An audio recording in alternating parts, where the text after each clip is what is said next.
Ada satu cerita yang mungkin membuat haru waktu itu Yang Mulia. Pada saat Yang Mulia berpindah dari Departemen Perhubungan ke calon hakim di Departemen Kehakiman waktu itu, putra sulung Yang Mulia meninggal dunia karena kanker. Pada saat itu Yang Mulia sedang dalam posisi yang belum stabil. Bagaimana itu bisa terjadi Yang Mulia? Itu memang kalau dikenang ya, berarti inilah pengorbanan keluarga saya dan anak saya. Ketika itu sedang berat-beratnya. Saya ketika itu masih menjadi calon hakim di Pengadilan Negeri Medan.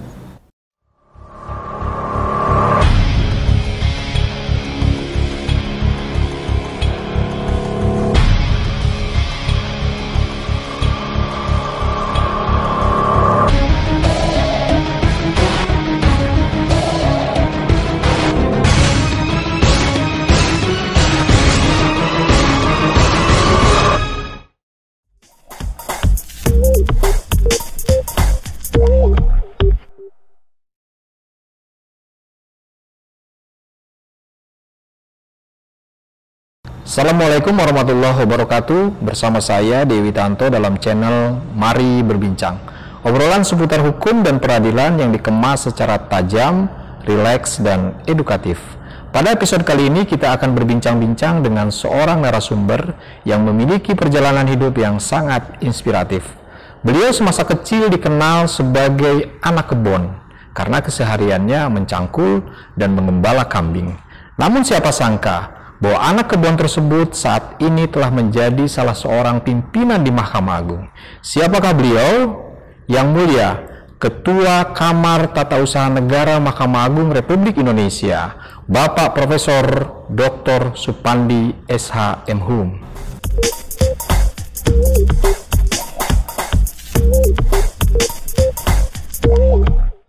Assalamualaikum Yang Mulia. Waalaikumsalam warahmatullahi wabarakatuh. Izin saya buka masker. Silakan Yang Mulia, silakan. Ya. Terima kasih Yang Mulia sudah berkenan hadir di Mari Berbincang. Ini program yang diadakan oleh Humas Mahkamah Agung. Yang Mulia, dalam setengah jam ke depan ini kami ingin berbincang-bincang dengan Yang Mulia. Saya sudah membaca sedikit cuplikan dari perjalanan hidup Yang Mulia, dari biografi yang Mulia sudah buat. Ada satu hal yang menarik Yang Mulia, bahwa dulu semasa kecil Yang Mulia itu sering dijuluki anak kebon. Bisa dijelaskan Yang Mulia, apa sebetulnya dan bagaimana kok bisa anak kebon itu kemudian melekat dengan Yang Mulia pada saat masih kecil waktu itu? Terima kasih Saudara Witanto. Yang ada di biografi itu sebetulnya jauh dari keinginan untuk membanggakan diri. Tetapi di saat usia tua saya ini rasanya perlu ditulis. Siap. Untuk apa? Untuk generasi-generasi kita yang akan datang. Dari pengalaman yang saya alami. Saya dilahirkan tahun 1952. 17 September 1952 di Tembung. Ayah saya dan ibu saya aslinya seorang tentara di Sumatera Timur. Ya, di dalam sejarah sering itu disebut seperti Brigjen Bejo, Pak Ahmad Tahir, Jamin Ginting. Nah, itu ayah saya di sana mempertahankan Sumatera Timur dari agresi Belanda tahun 48 sampai tahun 50-an 51. Jadi ibu saya Palang Merah Indonesia wanita, ayah saya Laskar di bawah komandannya Mustafa Kamal. Itulah hidupnya siang malam di keluar masuk hutan. Ya, kakak saya masih kecil juga itu tidurnya di bawah pohon jati. Nah, ketika agresi berakhir, ayah dan ibu saya keluar hutan. Saya masih di kandungan. Siap. Ya, keluar hutan, kemudian dan ayah saya teringat pengalaman Jenderal Sudirman. Ayah saya terserang paru-paru yang berat. Semasa berjuang itu? Paru-paru yang berat karena tidak pernah tidur di rumah.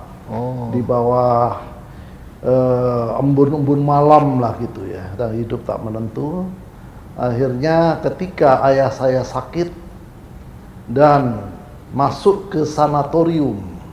Sanatorium itu dulu tempat pengobatan yang ketika itu ya berat lah kata orang di daerah Mencirim sana, ya apa namanya rumah sakit sanatorium di daerah Mencirim dekat gunung sana. Di saya sana paru-paru ayah saya itu seperti ya Jenderal Sudirman, di jarum angin segala macam. Disitulah saya lahir. Makanya saya lahirnya bukan di Saintis, tapi di Tembung. Tembung tempat tinggalnya nenek dan kakek saya. Nah, jadi saya makanya lahir di Tembung itu secaranya. Lahir di Tembung, kemudian karena ibu sebagai kepala rumah tangga ya, karena suaminya sakit terus di rumah sakit, saya diasuh oleh nenek saya. Makanya saya akrab sekali dengan nenek saya yang namanya Supirah itu ya, yang dari Tulungagung.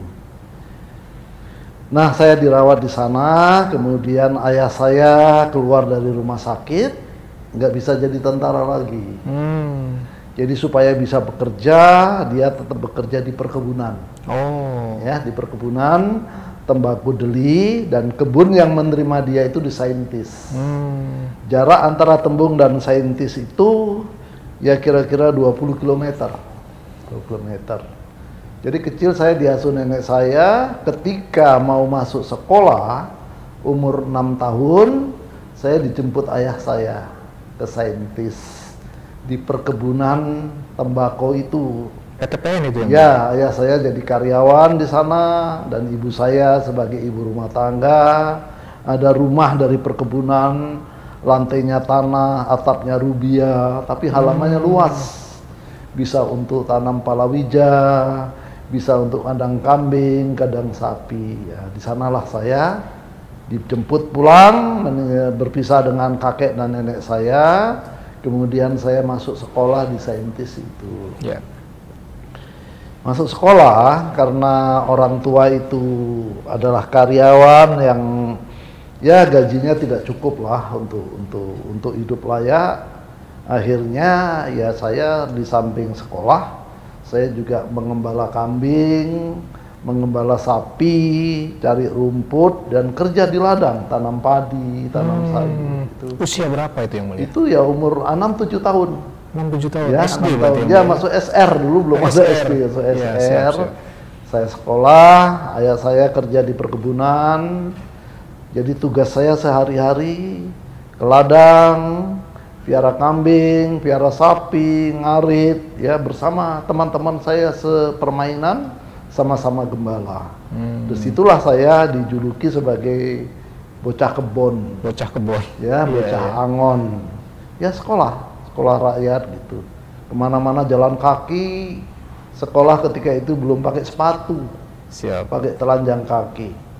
Dari rumah saya ke sekolah SR itu jaraknya 5 km. Itu jalan kaki? Iya, setiap pagi saya jalan pagi, pulangnya jalan lagi. Setiap pulang semua tanggalkan pakaian, ya sholat waktu itu ya sholat zuhur lah ya, sholat apa, selesai terus langsung ke hutan bersama kambing. Kambing dilepas, sapi dilepas, masuk ke hutan. Dari ya setelah pukul 1 siang itu sampai sore nanti baru kembali ke rumah bersama dengan sapi dan kambing. Itulah keseharian saya. Jadi anak angon, anak ngarit, anak yang kerjanya di ladang. Ini ya, kemudian setelah tamat SR, saya dan teman-teman ingin melanjutkan ke SMP. Tapi di tempat saya itu nggak ada SMP. Hanya SR. Kalau mau sekolah SMP, kita waktu itu masih umur-umurnya 12 tahun gitu ya, harus ke kota Medan, yang jaraknya dari perkebunan Saintis itu sekitar 25 atau 30 km. Lah, anak-anak di tempat saya, saya hidup itu, sekecil saya kalau harus pulang pergi, setiap mau pergi sekolah ke kota, kemudian kembali untuk sekolah SMP, secara fisik rasanya nggak mungkin. Jalan satu-satunya indekos. Lah indekos, jangankan indekos, bisa bayar uang sekolah aja suatu kemujuran. Iya ya. Ya, jadi banyak teman-teman sepergaulan saya, seangkatan saya, makanya sampai sekarang saya kenang nestapa mereka itu angkat tangan semua. Pilihannya membantu orang tua di ladang atau di perkebunan. Membantu kerjanya, merawat tembakau atau ke ladang nanam padi, nanam jagung. Ketika kami satu kelas ini dididik sama guru-guru termasuk itu yang berjasa, Bapak Suroso, Raden Suroso Adi Prayitno, guru taman siswa. Kalau kita terlambat, kita malas-malas dibilang bermental budak gitu. Anak merdeka harus bisa mengerjakan apa yang harus dikerjakan tanpa diperintah. Tuh dia kuncinya. Anda kalau mau jadi anak yang merdeka, kerjakan pekerjaan, nggak perlu diperintah orang lain. Baik. Itu resep bagus. Wah, kami berolah kerja. Kalau mata pelajaran diberikan sama guru, kami udah habis luar kepala. Rumus-rumus, dalil-dalil itu semua. Di samping itu olahraga, main voli, main bola, semua ya. Namanya anak kebon, ikatan batinnya kuat sekali. Baik. Nah, suatu hari kami dilaga olahraga dengan sekolah dari kota. Ya, sama-sama sekolah swasta. Habis sekolah dari kota itu kami tak lupa. Nah, dari situ mulai bangkit percaya diri. Siap. Ternyata orang kebun bisa ngalahkan orang kota. Iya. Kemudian ikut perlombaan cerdas cermat itu ya, sekolah dilombakan, kalah mereka, kami menang. Nah, itu kami menang. Kemudian dari sekolah swasta ini oleh Pak Raden Sunario ujian negaranya dititipkan dengan sekolah swasta di kota, namanya sekolah Parulian namanya kan, ujian lulus. Baik. Dapat ijazah SMP, PAB ya, Persatuan Perkumpulan Amal Bakti, kemudian ujian negaranya juga dapat. Baik. Nah, itulah itu dari keluar dari lubang jarum yang secara logika nggak mungkin sulit, saya ya. sekolah SMP. Sulit dibayangkan ya.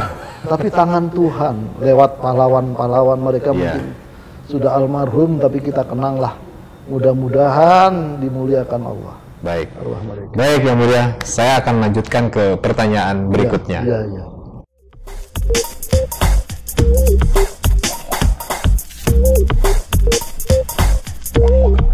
Baik.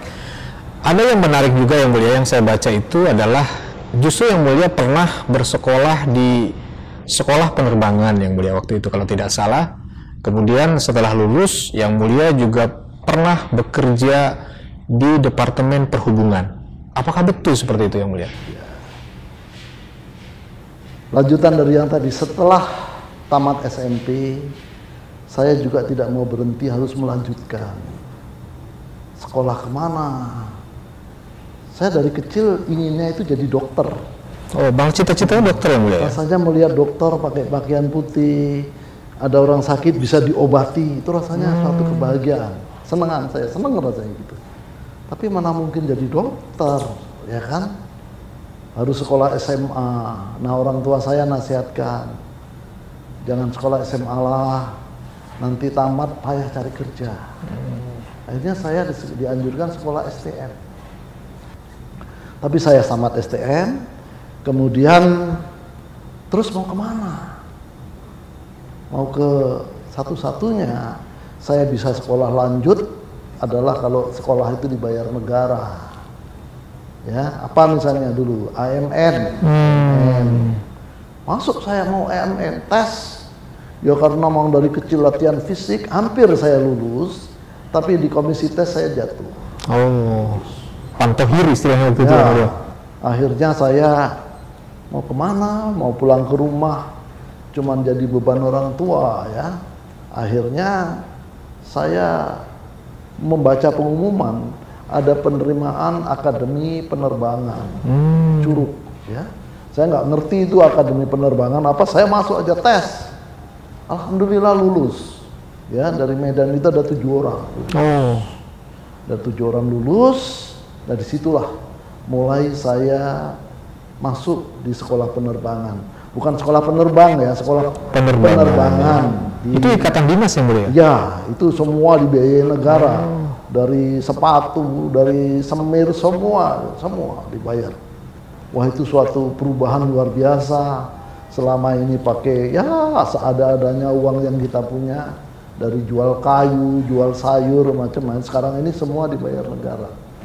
Saya bisa langsung mencapai prestasi yang baik di penerbangan. Nah, disitulah saya mulai bekerja tahun 73 ya, 73. Tapi semangat untuk mengenyam pendidikan tinggi terus menggeria.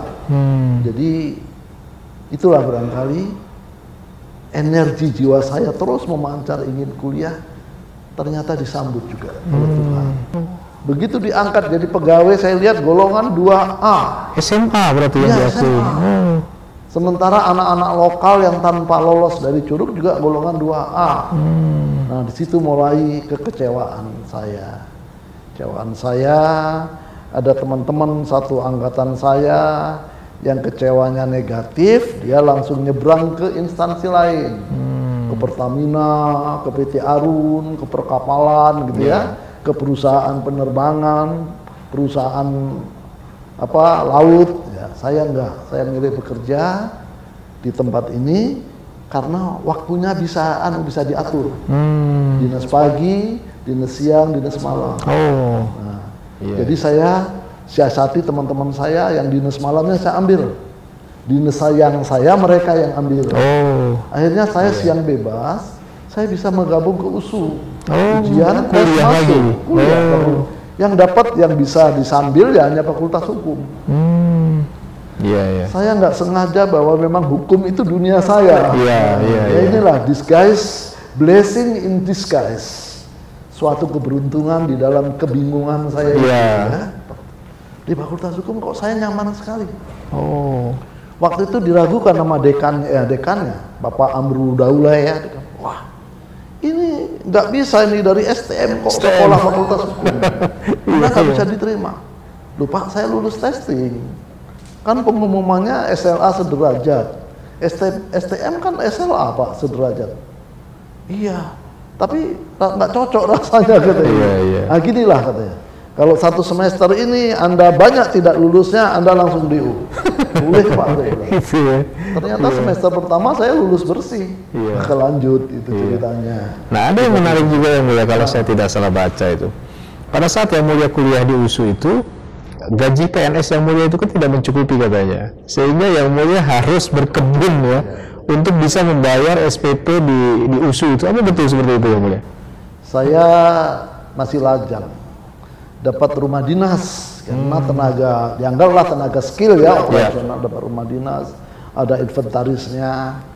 Malah di situ untuk supaya saya tidak terlalu semi, nenek saya yang dulu mengemong saya dari kecil, saya karena kakek sudah meninggal, nenek saya boyong tinggal sama saya di rumah lajang saya, sehingga nenek saya itu jadi neneknya teman-teman saya satu komplek. Nah, gaji waktu itu 1 bulan sekitar 24.000 rupiah. Sedangkan uang kuliah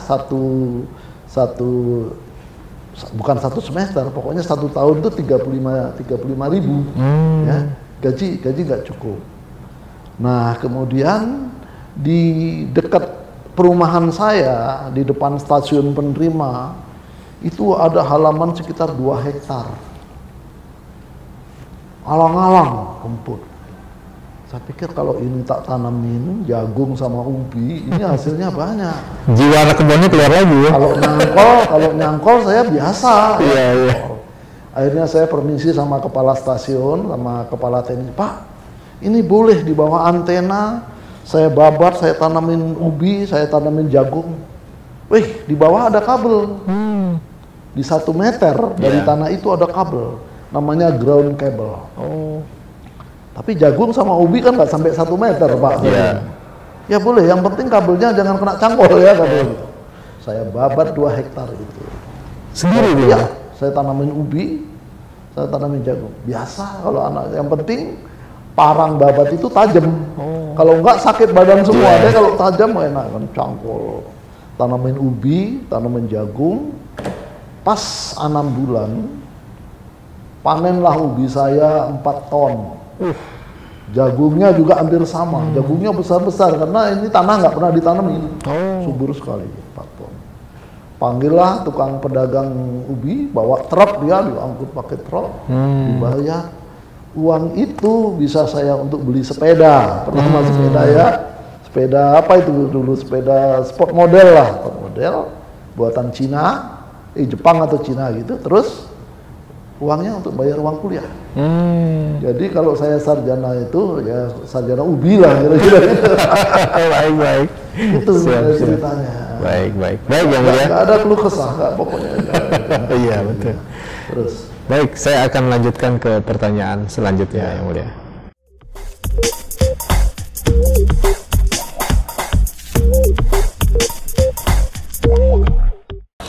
Setelah 11 tahun yang mulia bekerja sebagai PNS di Departemen Perhubungan, kemudian yang mulia bergeser menjadi calon hakim atau mendaftar menjadi calon hakim.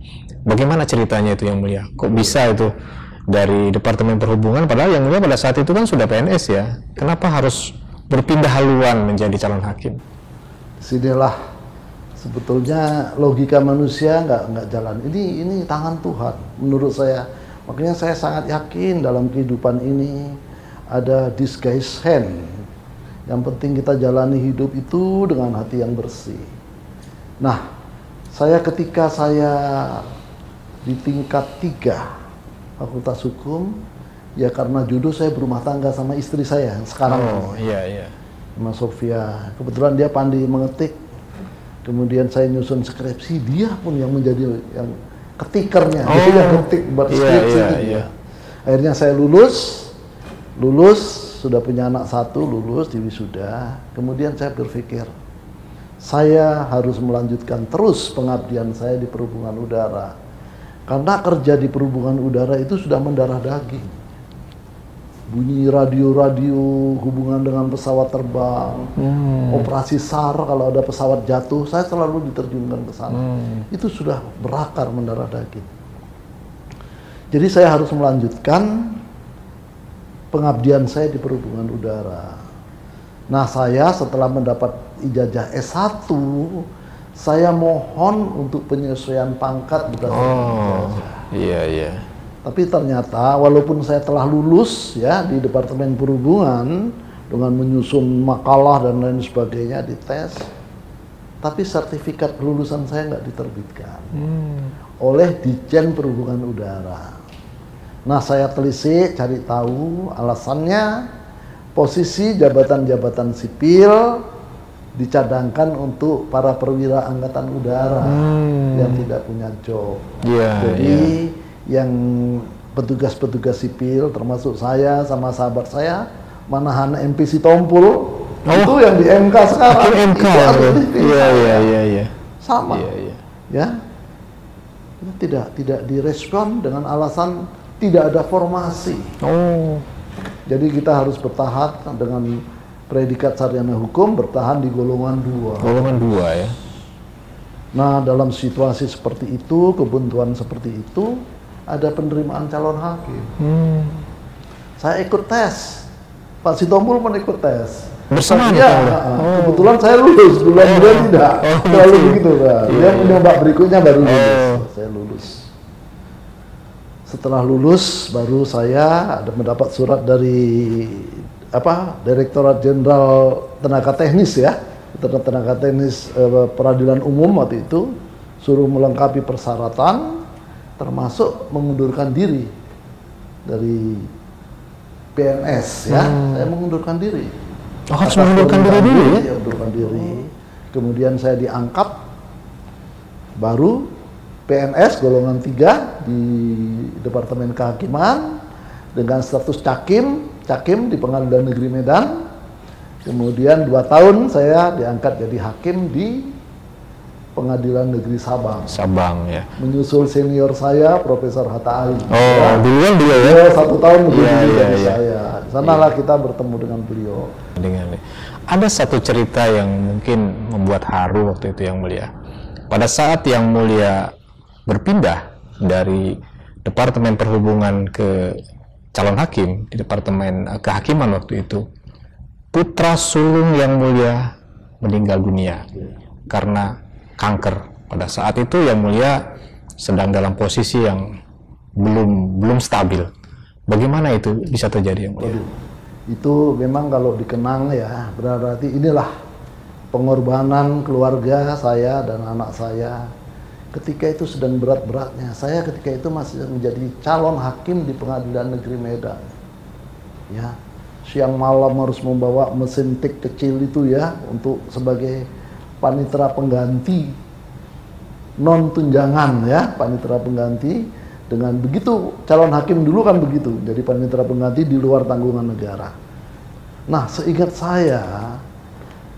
saya membawa makanan itu apa namanya, makanan laut, kepah tapi yang di kaleng. Kesukaan saya itu, saya masak bersama anak saya. Setelah saya lihat, ternyata expired ini. Oh, ini jahat ini, toko-toko yang menjual makanan seperti ini. Tapi sudah dimakan oleh anak saya, ya. Nah, seminggu kemudian anak saya itu biru-biru tangannya, biru-biru. Saya bilang istri saya, kok anak kok dicubit sampai kayak gitu? Ternyata enggak. Saya bawa ke dokter, Pak, anak bapak ini ada kelainan darah, trombositnya pecah. Atau pengaruh bahan kimia, ya, makanya hati-hati kalau makan makanan expired ya. Tuh, terus kemudian sebulan kemudian ketika dia tidur muncul seperti tulang di lehernya. Saya tanya, kelenjar itu ya? Nggak tahu, pijat keras. Apa ini nak? Saya bilang, tulang bapak gitu, tulang. Nggak lama suaranya serak, menjepit saluran napas. Akhirnya dioperasi. Periksa, ternyata kanker getah bening. Ya, kanker getah bening, kemudian menyebar ke darah, menjadi kanker darah. Sejak itulah dia dirawat di rumah sakit Pirngadi selama 6 bulan. Jadi ketika Cakim, kalau pagi istri saya menjaga dia di rumah sakit dan adiknya yang masih kecil, dan sekarang udah pada jadi dokter itu jaga dia. Nanti sore saya pulang dari tugas Cakim, saya ke rumah sakit. Saya jaga malam sampai pagi. Jadi selama 6 bulan saya tidur di emperan rumah sakit. Di emperan rumah sakit? Dalam komposisi sebagai calon hakim ketika itu.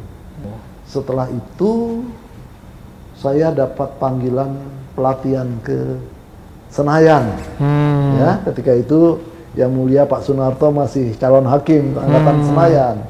Saya dengan teman-teman saya dipanggil untuk prajabatan, termasuk Pak Randi, Pak Palayukan. Ya? Oh iya.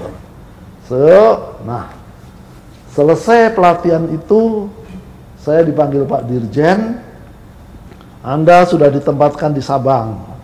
Ini uang pindah, saya ingat dulu Pak Rusli ya, Pak Dirjen, ini uang pindah 1,8, pakai untuk pindah, jangan dihabiskan sebelum pindah, kayak gitu kan. Baik Pak Dirjen, baik, saya terima. Ketika telah lulus prajabatan, saya menghadap Pak Dirjen karena sudah menerima SK penempatan di Sabang sebagai hakim ya pertama lah, hakim muda di Sabang. Pak Dirjen langsung memerintahkan keluarkan uang pindah. Untuk ini Pak Hakim Supandi, saya ingatkan uang ini benar-benar dipakai untuk pindah. Mungkin karena sebelumnya banyak rekan-rekan itu terima uang pindah tapi tidak melapor ke sana ya. Wow, beliau besar sekali. Baik Pak Dirjen, baik, sudah terima. Nah, saya minta istri saya membawa nenek saya justru dari Medan dibawa ke Jakarta, kakak ipar saya, supaya bisa melihat kampung halaman di Jawa. Itulah semangat merintis, menemukan kembali, mempertemukan tulang-tulang yang telah berserakan, ya, persaudaraan. Baik, saya akan melanjutkan ke pertanyaan berikutnya Yang Mulia.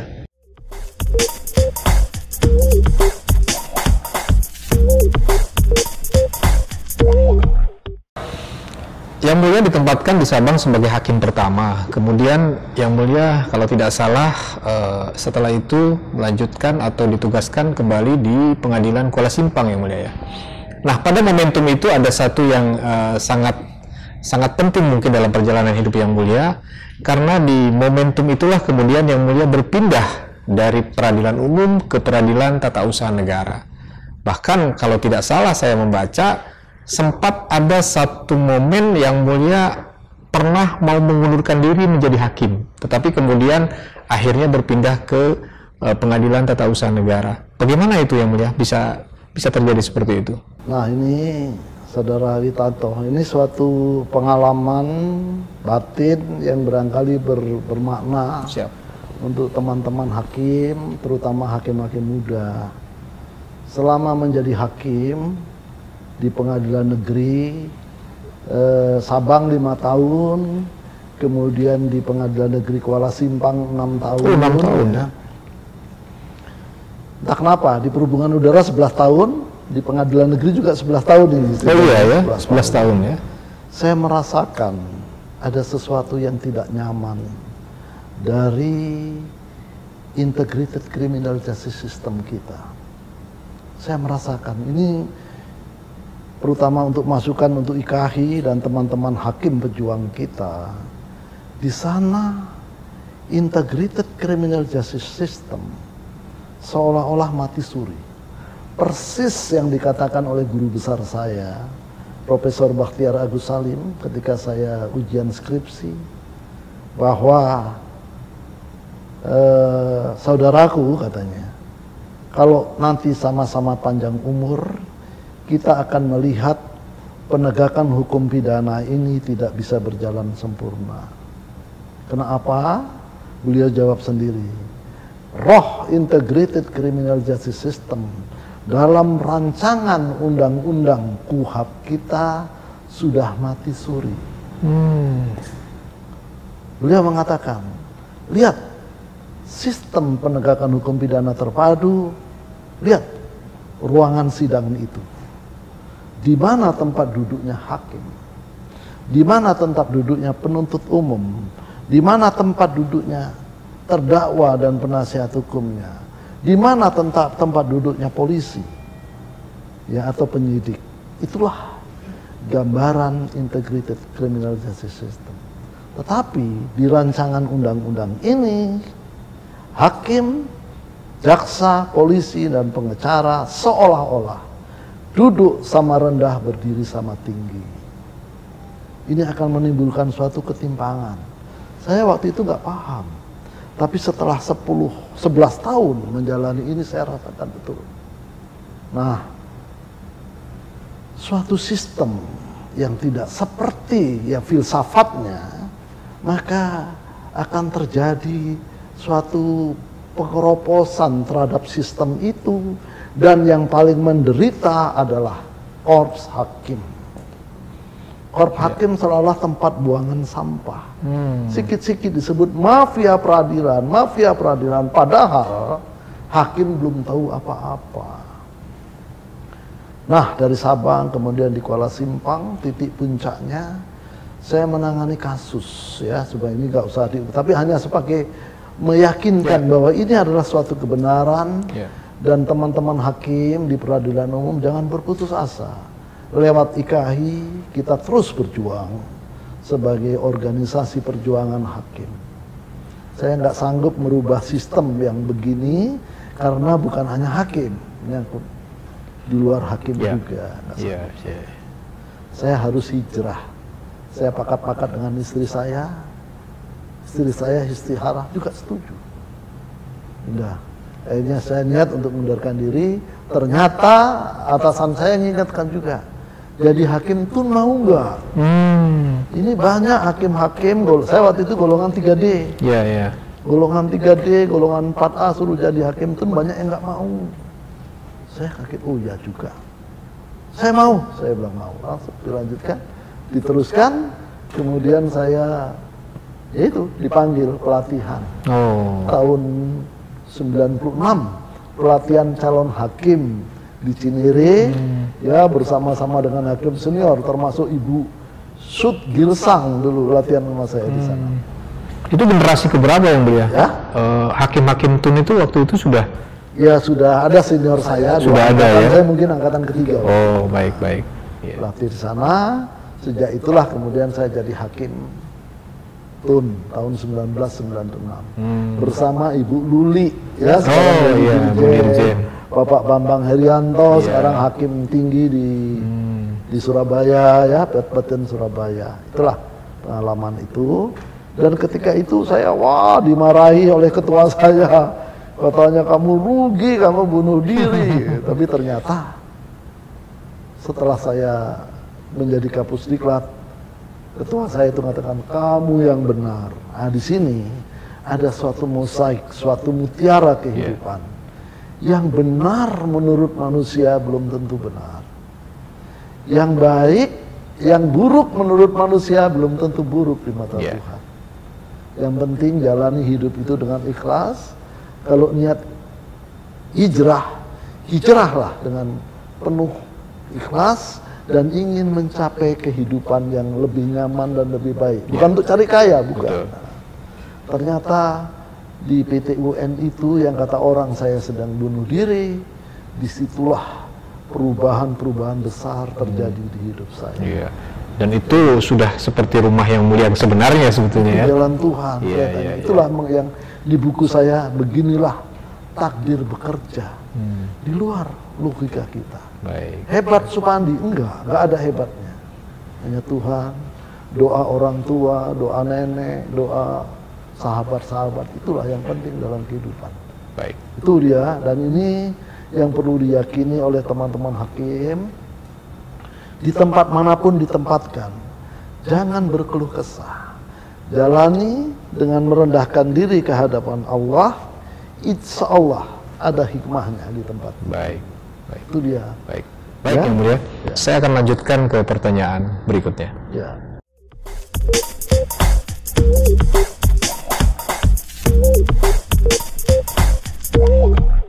Baik. Setelah Yang Mulia menjalani begitu panjang karir Yang Mulia di jabatan hakim, dari peradilan umum kemudian berpindah ke peradilan tata usaha negara, bahkan sempat menjadi kepala Pusdiklat Yang Mulia ya. Kemudian Yang Mulia sampai di puncak tertinggi sebagai ketua Kamar Tata Usaha Negara, bahkan dengan menyandang jabatan sebagai guru besar hukum atau guru besar di bidang hukum. Yang Mulia tadi sampaikan bahwa di awal tidak pernah terbayangkan dulu Yang Mulia akan menjadi hakim seperti saat ini. Bagaimana itu Yang Mulia? Kiatnya Yang Mulia bisa menapaki perjalanan hidup sedemikian banyak lika-likunya, tetapi sekarang bisa berakhir dengan atau bisa sampai ke puncak yang mungkin tidak banyak orang bisa sampai di situ Yang Mulia. Ya, ini barangkali untuk adik-adik ya yang muda-muda. Satu yang saya rasakan, jangan ragu-ragu menjalani hidup. Jangan pernah ada sakwa sangka sama Tuhan. Jangan ragu-ragu melakukan kebaikan di dalam hidup, dimanapun kita berada. Insya Allah hasilnya akan baik.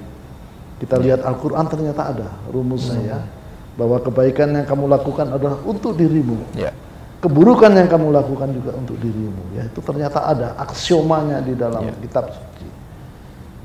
Nah, saya nggak sengaja melakukan itu. Memang pembawaan kita ya inginlah nggak pernah ingin bikin susah orang gitu ya, bikin yang baik. Kadang-kadang ada diajak teman, sosial, orang yang sur, abang yang sial gitu ya. Saya nggak peduli itu. Jadi ketika saya di PT UN mengalami perubahan yang luar biasa, dari hakim, anggota, kemudian jadi wakil ketua, jadi ketua Medan, kemudian jadi ketua di Jakarta. Sambil itu saya kuliah dari S2, kemudian lanjut S3, kemudian menjadi Kapusdiklat Mahkamah Agung, Kapusdiklat Teknis Peradilan Mahkamah Agung. Saya jalani terus, kemudian 4 tahun menjadi Kapusdiklat. Alhamdulillah, dalam seleksi calon hakim agung saya juga terpilih jadi hakim agung Tun, dan menjadi hakim, ya hakim agung di Kamartun saya jalani. Kemudian saya merapat ke perguruan tinggi seperti pesan senior-senior, almarhum Profesor Paulus. Merapatlah ke perguruan tinggi, insya Allah banyak manfaatnya. Sekarang saya tularkan ke adik-adik saya di Kamartun, merapat ke perguruan tinggi. Nah, di sini kemudian ya karena memang keadaan ya senior sudah berakhir, kemudian saya menggantikan sebagai ketua muda atau ketua Kamartun. Ya menurut saya itu suatu seperti air mengalir ya. Nanti saya pun akan digantikan oleh penerus saya berikutnya, terserah kepada pimpinan nanti ya. Nah yang ini agak luar biasa memang saya lihat, kok saya jadi guru besar ilmu hukum di Universitas Diponegoro. Ini saya heran. Saya ngajar banyak di UI. Pasca sarjana UI sejak tahun 2006 menggantikan yang almarhum yang mulia Profesor Paulus. Siap. Kemudian saya juga ngajar di USU ya. Kemudian saya S1 alumni USU, S2, S3 juga di USU. Saya diproses untuk jadi guru besar di USU. Ya, ternyata di sana terhambat ya. Terhambatnya nggak apa, tapi katanya waduh belum dapat persetujuan wali amanat dan lain sebagainya. Karena saya sering nguji S3 di Undip, ketika saya mengutarakan pendapat-pendapat saya dalam menguji, sekali-sekali diminta untuk kuliah umum, Undip terpikat saya untuk dipromosikan sebagai guru besar. Ya, saya bilang ya silakan, diproses secepat kilat, keluar SK-nya saya jadi guru besar. Ini teman-teman kalau nggak percaya, energi yang tidak kelihatan ini ternyata hidup di balik kita. Jalanilah hidup itu jangan sama sangka, lakukan yang terbaik. Insya Allah doa orang yang sudah meninggal diwujudkan ketika yang mendoanya sudah nggak ada. Makanya ketika saya orasi, ketika menyebut doa beliau tersekat leher saya. Ya. Terbata-bata saya meneruskannya, sehingga yang mendengarkan pun ikut menangis juga. Tapi itu bukan dibuat-buat. Ya, inilah suatu takdir itu bekerja.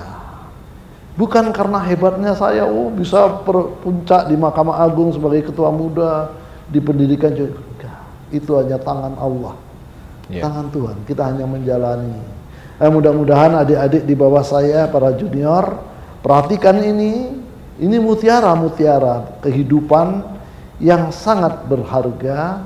Mudah-mudahan kalian bisa menjalani dengan ikhlas dan mendapatkan keberkahan yang sama. Baik, terima kasih Yang Mulia. Sangat menginspirasi sekali. Mudah-mudahan ini akan bermanfaat bagi Sobat Mahkamah Agung dimanapun berada. Sekali lagi terima kasih Yang Mulia. Semoga Yang Mulia tetap sehat dan sukses selalu. Amin, amin.